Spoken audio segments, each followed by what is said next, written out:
Guys, welcome back to my YouTube channel Safal Pariksha में।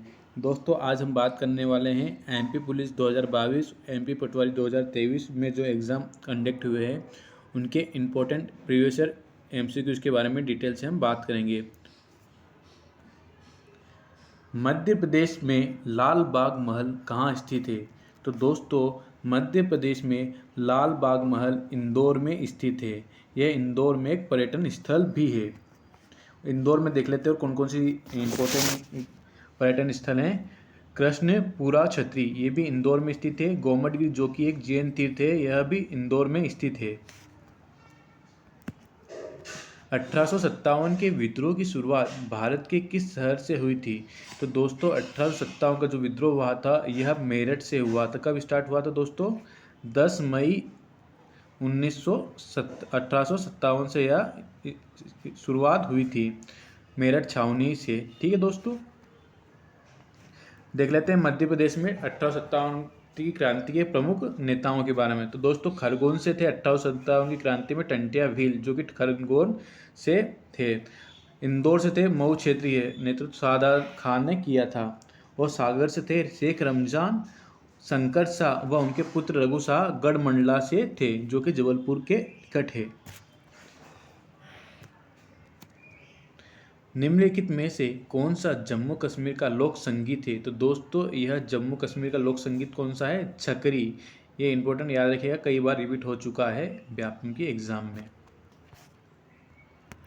1929 में लाहौर में आयोजित भारतीय राष्ट्रीय कांग्रेस की वार्षिक बैठक की अध्यक्षता किसने की? कौन थे? अध्यक्षता कौन थे? तो दोस्तों, 1929 में, जो कि पूर्ण स्वराज के नाम से जाना जाता है लाहौर अधिवेशन, इसकी अध्यक्षता वार्षिक बैठक पंडित जवाहरलाल नेहरू ने की थी।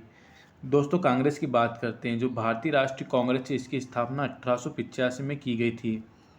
ठीक है, ए ओम इसके जो संस्थापक थे, ए ओम। और प्रथम भारतीय राष्ट्रीय कांग्रेस के अध्यक्ष कौन थे दोस्तों? आप कमेंट में बताइएगा। देख लेते हैं अब नेताजी सुभाष चंद्र बोस ने आज़ाद हिंद फौज की स्थापना करी थी। नेताजी सुभाष चंद्र बोस ने। उनका प्रसिद्ध नारा था, तुम मुझे खून दो मैं तुम्हें आज़ादी दूंगा। यह उनका प्रसिद्ध नारा था। नेताजी की प्रमुख पुस्तक का नाम है द इंडियन स्ट्रगल, 1920 से 1942 के बीच में लिखी गई थी। ठीक है दोस्तों, बात कर लेते हैं पंडित डॉक्टर राजेंद्र प्रसाद। डॉक्टर राजेंद्र प्रसाद भारतीय स्वतंत्र भारत के पहले राष्ट्रपति डॉक्टर राजेंद्र प्रसाद थे। सरदार वल्लभ भाई पटेल, इन्हें लौह पुरुष के नाम से भी जाना जाता है। इन्होंने 1931 में बारदोली कांग्रेस की अध्यक्षता की थी। बारदोली। ठीक है दोस्तों, मध्य प्रदेश पंचायत राज एवं ग्राम स्वराज अधिनियम किस वर्ष अधिनियमित किया गया था? तो दोस्तों, 1993 में यह अधिनियमित किया गया था। दोस्तों, ग्राम पंचायत की बात करें तो ग्राम पंचायत का वर्णन भारतीय संविधान के अनुच्छेद 40 में भी किया गया था। और 73वें संविधान संशोधन के माध्यम से भारतीय संविधान की 11वीं अनुसूची को जोड़ा गया था, जिसमें कुल पंचायतों के 29 कार्य का वर्णन किया गया है। बात कर लेते हैं पंचायत से संबंधित कुछ समिति के बारे में। तो दोस्तों, बलवंत राय मेहता समिति, बलवंत राय मेहता और अशोक समिति। ठीक है दोस्तों, यदुराव जदयू ने 14वीं शताब्दी के बाद के वर्ष में राजगोंडों या राजगोंड वंश की नींव रखी थी। कहाँ से थे? तो दोस्तों, जो यादव राज थे, यह गढ़कटंगा से बिलोंग करते थे। गढ़कटंगा एक रियासत हुआ करती थी मध्य प्रदेश में। तानसेन को मध्य प्रदेश में कहाँ दफनाया गया था? तो दोस्तों, तानसेन को मध्य प्रदेश में ग्वालियर में दफनाया गया था। तानसेन की समाधि कहाँ है दोस्तों? ग्वालियर में। और तानसेन समारोह भी ग्वालियर में हुआ किया जाता है। तानसेन समारोह याद रखिएगा दोस्तों, तानसेन समारोह कहाँ होता है? ग्वालियर में होता है। हर वर्ष समारोह ग्वालियर में होता है। तानसेन समारोह ग्वालियर में होता है। मांडू, तो दोस्तों मांडू की बात कर लेते हैं। मांडू को सिटी ऑफ जॉय के नाम से भी जाना जाता है। मांडू रानी रूपमती का महल है। मांडू में रानी रूपमती का महल है। दोस्तों, मुरैना की गजक को अभी हाल ही में जीआई टैग दिया गया है। इंदौर की बात कर लेते हैं। इंदौर जो कि लगातार 6 वर्ष स्वच्छता के मामले में पहले नंबर पर आ चुका है इंदौर। मध्य प्रदेश निम्नलिखित में से कौन सा स्थान अपनी सामाजिक भौगोलिक स्थिति के लिए दक्षिण भारत के प्रवेश द्वार या क्या दोस्तों दक्षिण भारत के प्रवेश द्वार के नाम से जाना जाता है? तो दोस्तों दक्षिण भारत के प्रवेश द्वार के नाम से बुरहानपुर को जाना जाता है। यह मध्य प्रदेश के सबसे दक्षिण में है। इसके कारण इसका दक्षिण भारत का प्रवेश द्वार नहीं कहा था दोस्तों। अकबर का साम्राज्य यहीं तक था, इसलिए इसे दक्षिण भारत का प्रवेश द्वार कहा गया है। बुरहानपुर की बात करें तो दोस्तों बुरहानपुर जो कि ताप्ती नदी के किनारे है। बुरहानपुर में अत्यधिक मात्रा में केले उत्पादन हुआ करते हैं, इसलिए केला नगरी कहते हैं बुरहानपुर को। ठीक है दोस्तों, अब बात कर लेते हैं मंदसौर। इसे स्लेट नगरी कहते हैं। मंदसौर क्या कहते हैं दोस्तों? स्लेट नगरी मंदसौर को कहते हैं। स्लेट नगरी मंदसौर को कहते हैं। ठीक है दोस्तों, पचमढ़ी यह एक हिल स्टेशन है। मध्य प्रदेश का एकमात्र हिल स्टेशन पचमढ़ी है। पचमढ़ी जो कि यहाँ पर सर्वाधिक वर्षा की जाती है, 200 सेंटीमीटर से अधिक वर्षा होती है यहाँ पर पचमढ़ी में। और पचमढ़ी ये याद रखिएगा दोस्तों, पचमढ़ी जो है ये महादेव श्रृंखला का भाग है। सतपुड़ा के महादेव श्रृंखला का भाग है। महादेव श्रृंखला का भाग है पचमढ़ी। ठीक है दोस्तों, अब बात कर लेते हैं दोस्तों रायसेन की। रायसेन भीमबेटका गुफाएं रायसेन जिले के अंतर्गत आती है। रायसेन में गिन्नौरगढ़ का किला है। क्या है दोस्तों? गिन्नौरगढ़ का किला कहाँ है? रायसेन में। गिन्नौरगढ़ का किला रायसेन में स्थित है। रायसेन में अपने मंडी द्वीप रायसेन में स्थित है, जो कि ऑप्टिकल फाइबर बनाने के कारखाने आदि यहाँ पर देखने को मिलते हैं। मध्य प्रदेश का निम्न में से कौन सा जिला बुंदेलखंड के पठार के अंतर्गत नहीं आता है? तो दोस्तों दतिया, छतरपुर और पन्ना ये तीनों दोस्तों बुंदेलखंड के पठार के अंतर्गत आते हैं। लेकिन शहडोल जो कि शहडोल किस में आता है दोस्तों? शहडोल इसमें आता है बघेलखंड में।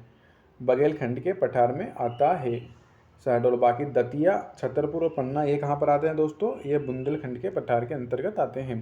दोस्तों बात कर लेते हैं दतिया में दोस्तों सतखंडा महल याद रखिएगा दोस्तों। सतखंडा महल कहाँ पर है? दतिया में सतखंडा महल है। सतखंडा महल कहाँ पर है दोस्तों? दतिया में है। छतरपुर में खजुराहो के प्रसिद्ध मंदिर देखने को मिलते हैं। खजुराहो के प्रसिद्ध मंदिर देखने को मिलते हैं। खजुराहो को कब यूनेस्को की सूची में शामिल किया गया था दोस्तों? 1986 में यूनेस्को की सूची में शामिल किया गया था। ठीक है दोस्तों, अब बात कर लेते हैं पन्ना भी बुंदेलखंड के पठार के अंदर आता है। तो पन्ना को क्या बोलते हैं? हीरा नगरी किसे कहते हैं दोस्तों? पन्ना को कहते हैं हीरा नगरी। पन्ना अजयगढ़ का किला पन्ना में स्थित है। अजयगढ़ का किला कहाँ पर है दोस्तों? अजयगढ़ किला कहाँ पर है दोस्तों? पन्ना में स्थित है। ठीक है दोस्तों, अब बात नेक्स्ट क्वेश्चन। लॉर्ड डलहौजी ने महाराजा दलीप सिंह को पेंशन भोगी के रूप में लंदन कब भेजा था? दोस्तों याद रखिएगा 1848 में दलीप सिंह को पेंशन भोगी के रूप में लंदन भेजा था। बात करते हैं लॉर्ड डलहौजी। यह भारत का एक वायसराय था। भारत का गवर्नर चलता था लॉर्ड डलहौजी। इसने अनेक कार्य भारत के विकास के अंतर्गत के लिए, जैसे रेल को भारत में लाने का श्रेय डलहौजी को जाता है। डाक विभाग खोला इसने और शिक्षा के मामले में 1854 में बूट डिस्पेच नामक अधिनियम लाया था। बूट डिस्पेच अधिनियम डलहौजी के कार्यकाल के अंतर्गत आया था, जो कि शिक्षा से संबंधित था। ठीक है दोस्तों,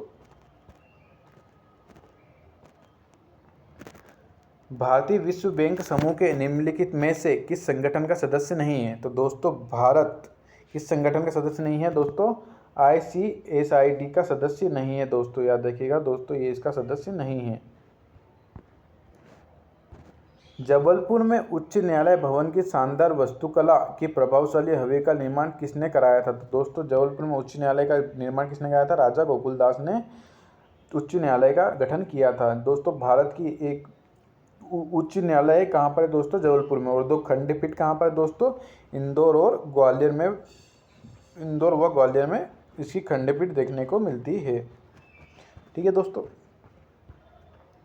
डकवर्थ लुईस पद्धति शब्द का प्रयोग निम्नलिखित में किस क्षेत्र के लिए किया जाता है? क्षेत्र के लिए किया जाता है दोस्तों डकवर्थ लुईस, जो कि क्रिकेट से संबंधित एक नियम है, इसको खेल से संबंधित माना जाता है। डकवर्थ लुईस किससे संबंधित है दोस्तों? क्रिकेट, जो आप अधिकतर लोगों का फेवरेट गेम होता है। ठीक है दोस्तों, बात कर लेते हैं बिटकॉइन। बिटकॉइन एक आभासी मुद्रा है। क्या है दोस्तों बिटकॉइन? बिटकॉइन एक आभासी मुद्रा है। इसको 2009 में साकोशी नाकोता ने बनाया था बिटकॉइन को। ठीक है दोस्तों। वर्ष अब पूछा यहाँ पर क्वेश्चन में, सूरत अधिवेशन में भारतीय राष्ट्रीय कांग्रेस को 2 समूह यानी गर्मपंथी और नरमपंथी में विभाजित किया गया था। तो किस वर्ष किया गया था दोस्तों? 1907 में।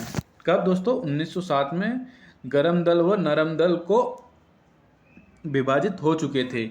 ठीक है दोस्तों, 1907 में कांग्रेस के सूरत अधिवेशन में 1907 में गर्म दल और नरम दल अलग हो चुके थे। याद रखिएगा दोस्तों, 1907 में भारतीय राष्ट्रीय कांग्रेस की अध्यक्षता रासबिहारी बोस के अंतर्गत की गई थी और 1907 के विभाजन के पश्चात 1916 में पुनः एकत्रित हो गई थी। ठीक है दोस्तों, विभाजन कब हुआ? 1907 में। किसका विभाजन हुआ? कांग्रेस का विभाजन। किसमें? गर्मपंथी और नरमपंथी दोनों में इनका विभाजन हुआ और 1907 में पेचअप हो चुका था इनका। ठीक है दोस्तों। मुगल सम्राट बाबर ने किस किले का हिंद के किले के बीच मोती के रूप में वर्णित किया है? तो दोस्तों, मुगल जो सम्राट है उसने हिंद के किले के बीच मोती के रूप में वर्णित किया है। तो ये क्या है दोस्तों? ग्वालियर का किला है। एक किलों का सिरमौर भी कहा जाता है, किलों का रत्न भी कहा जाता है ग्वालियर के किलों को। ग्वालियर के किले में 5 किले होते हैं। ठीक है दोस्तों, ग्वालियर के किलों का निर्माण सूरज सेन के द्वारा किया गया था। किसके द्वारा? सूरज सेन के द्वारा किया गया था। सूरज सेन के द्वारा किया गया था। इसे पूर्व का जिब्राल्टर भी कहते हैं। क्या कहते हैं दोस्तों? ग्वालियर के किले को पूर्व का जिब्राल्टर भी कहा जाता है ग्वालियर के किलों को। ठीक है दोस्तों, याद रखिएगा। अब बात करते हैं अपन चंदेरी का किला। तो दोस्तों, चंदेरी कहाँ पर? चंदेरी अशोकनगर जिले के अंतर्गत आती है। चंदेरी के किला में नौखंडा महल व खूनी दरवाजा है। क्या है दोस्तों? नौखंडा महल और खूनी दरवाजा कहाँ है? चंदेरी में है। ऐसा माना जाता है कि महाभारत के समय शिशुनाग यहीं के राजा हुआ करते थे। ठीक है दोस्तों, इसका क्या राइट आंसर क्या जाएगा? इस क्वेश्चन का राइट आंसर तो ग्वालियर किला। हमने चंदेरी के बारे में बात की। चंदेरी में क्या है? नौखंडा महल है, खूनी दरवाजा है। ठीक है दोस्तों, याद रखिएगा। और चंदेरी की प्रसिद्ध साड़ी भी फेमस है। याद रखिएगा दोस्तों, जिसको GI टैग दिया गया है। ग्वालियर के कुछ महल की बात कर लेते हैं दोस्तों। ग्वालियर में जय विलास पैलेस है, जो कि सिंधिया वंश के राजाओं ने बनवाया था। ग्वालियर में जो महल है इसका निर्माण जीवाजीराव सिंधिया ने के द्वारा किया गया था। ग्वालियर में गुजरी महल भी देखने को मिलता है। गुजरी महल, इस महल का निर्माण राजा मानसिंह द्वारा ग्वालियर में अपनी प्रेमिका मृगनयनी के लिए करवाया था। इसे मोती महल भी कहते हैं। तो दोस्तों, गुजरी महल का निर्माण किसने करवाया था? राजा मानसिंह के द्वारा गुजरी महल का निर्माण किया गया था। और जयविलास पैलेस का निर्माण किसने कराया था? जीवाजीराव सिंधिया ने। ठीक है दोस्तों, याद रखिएगा। बात कर लेते हैं चंदेरी जो कि बेतवा नदी के किनारे हैं। यह प्रतिहार राजा कीर्तिपाल ने चंदेरी के किले का निर्माण करवाया था। तो दोस्तों याद रखिएगा। और चंदेरी में क्या है? नौखंडा महल, हवा महल और जौहर कुंड। ये याद रखिएगा। क्या है दोस्तों? चंदेरी में नौखंडा महल, हवा महल और जौहर कुंड। ठीक है दोस्तों। और नौखंडा महल कहाँ पर दोस्तों? चंदेरी में। और सतखंडा महल कहाँ पर है? सतखंडा महल दतिया में देखने को मिलता है। कहाँ पर? सतखंडा महल दतिया। ठीक है दोस्तों, सतखंडा महल कहाँ पर मिलता है अपने को देखने को? दतिया में। और नौखंडा, हवा महल और जौहर कुंड कहाँ मिलता है देखने को अपने को दोस्तों? चंदेरी कहाँ पर है? अशोकनगर के अंतर्गत आती है। मध्य प्रदेश के मराठी साहित्य अकादमी कहाँ स्थित है दोस्तों? मराठी साहित्य अकादमी कहाँ पर है दोस्तों? मध्य प्रदेश की राजधानी भोपाल में स्थित है। डेविस कप किस खेल से संबंधित है? तो दोस्तों डेविस कप टेनिस से संबंधित है। ठीक है दोस्तों। क्रिकेट से संबंधित कौन से हैं? रणजी ट्रॉफी। ठीक है। फुटबॉल में संतोष सुब्रतो कप, ये सब फुटबॉल से संबंधित है। रंगास्वामी कप बैडमिंटन से संबंधित है। डेविस कप किस खेल से संबंधित दोस्तों? टेनिस से संबंधित है। अगर वीडियो अच्छा लगा तो वीडियो को लाइक करें, शेयर करें एंड सब्सक्राइब करें। Thank you.